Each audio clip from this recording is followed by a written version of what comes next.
Once upon a tabletop, some adventurers gathered to explore a jungle and to... I can't believe I'm saying this. Interrogate a crab. Hey everyone, I'm Jonathan Rutledge, and this is episode 3 of Colonial Cardia at Lark's Landing, a 5th edition Dungeons & Dragons game being played at a local board game cafe called the Devil's Bench. This was a particularly interesting game night because the players didn't do a single thing I had planned for. But before we get into that, I'd like to invite you to come join our game. How can you do that? Well, the players are in a settlement with over 1,500 people, and not all of them have faces and names. So what I want you to do is leave a comment down below with a character that you think would be in this situation. Give them a name, a description, an occupation, and a little bit of a backstory on how they came to be on the Noble's Lark. Now let's get to the story.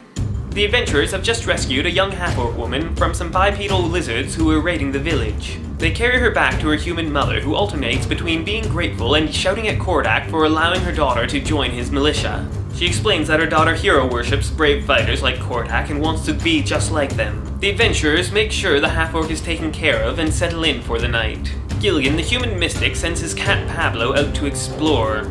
In the morning, they set out into the jungle to explore the local territory. They're looking to locate any threats and to hopefully find a mineral deposit where Deltria might start her mine.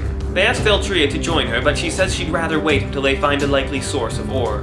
Gilligan is distraught because Pablo hasn't returned and he can't sense his familiar's presence. Guided by Shend, the dwarven ranger, they have an easy time navigating the jungle.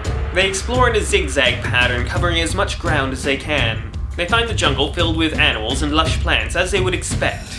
They don't come across anything interesting until about 3 hours into their journey. Here they come across a darker portion of the jungle where there are thick webs strung between the trees. They decide to press forward into it. Gilligan spots some grey fur on the ground and is worried that it might be Pablo. However, he's able to determine that it was just a squirrel. As they enter, they all notice some very large spiders tracking them in the treetops. The spiders are trying to be stealthy, but they aren't doing a very good job of it. When they notice the adventurers watching them, they drop down out of the trees and attack. There's a short, fierce battle. Stor, the goblin monk, is the only one to take any damage from the spiders, getting a minor bite backed with some not-so-minor poison. However, Gilligan, distraught over the loss of Pablo, releases a blast of force that hurts friends and foe alike. After they finish off the last spider, they take a short rest to recuperate and burn all the spider webs in the area. They continue on for several more hours before they start hearing a strange sound. It's a strange noise, like a finger being run around the rim of a crystal glass. But rather than being a single note, it's moving up and down as if it is singing. Gilligan, Stor, and Kordak, the half-orc fighter, decide to sneak in, taking the cautious route. Shend and Balazar, the dragonborn cleric, are too curious for stealth. As they draw nearer the sound, they notice that the ground is rising. They come to the edge of a small clearing. Within the clearing, the ground becomes stony. In the center is a large, smooth, towering rock.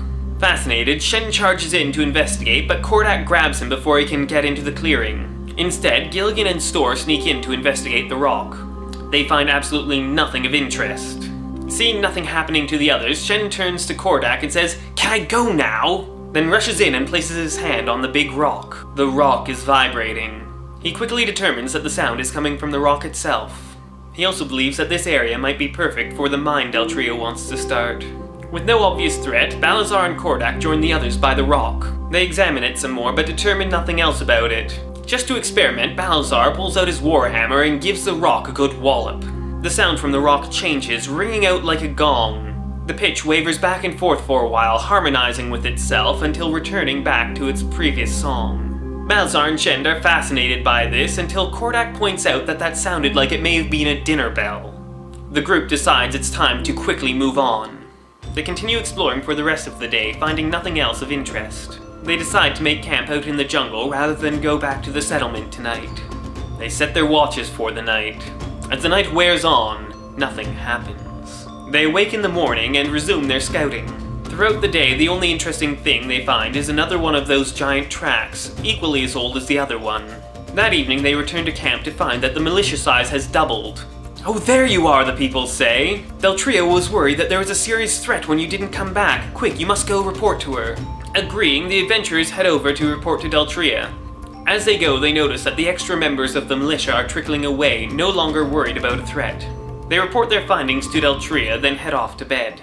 In the morning, Storr decides he wants to build himself a small bamboo hut. He's noticed that a lot of buildings are being constructed around the settlement and that none of them have any shelter yet.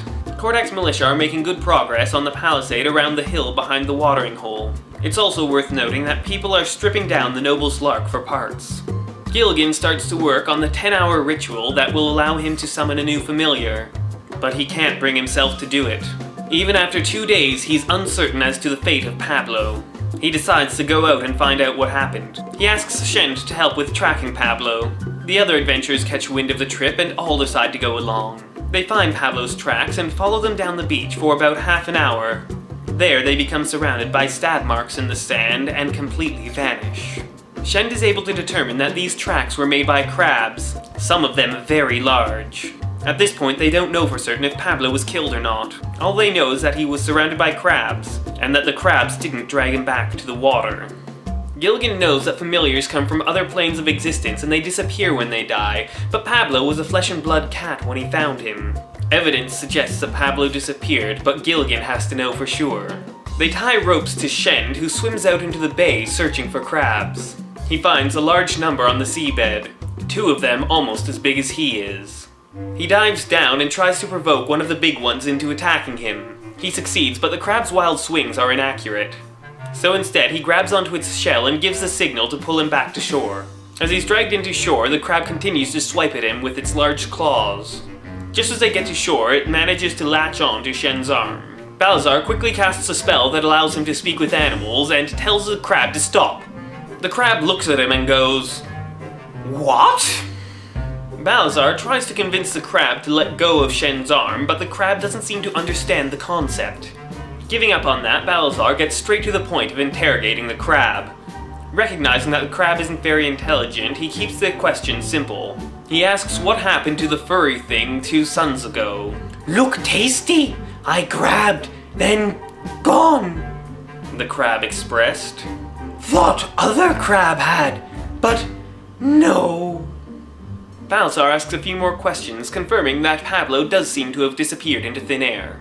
Having retrieved all the information they need, they slay the crab and bring it back to camp to eat. Gilligan, distraught about the loss of Pablo, declares a vendetta against the crabs. Over the next 2 days, he and Shend hunt as many crabs as they possibly can. Meanwhile, Balazar builds a shrine to his goddess Apesta, and Kordak helps Storr build his bamboo hut. The next day is the 9th of waxing spring, and it is Shen's birthday. When he wakes up at the top of the tree he's chosen to sleep in, he feels something cold on his forehead. He instinctively brushes it off. As it falls to the ground, he catches a glint as if it were something metallic. He quickly climbs down to discover what it is. In the brush, he finds a platinum coin that has a golden arrow on each side. He immediately knows that this is something special. The golden arrow is a symbol of his god, Rotar, the god of adventure, daring, and wealth.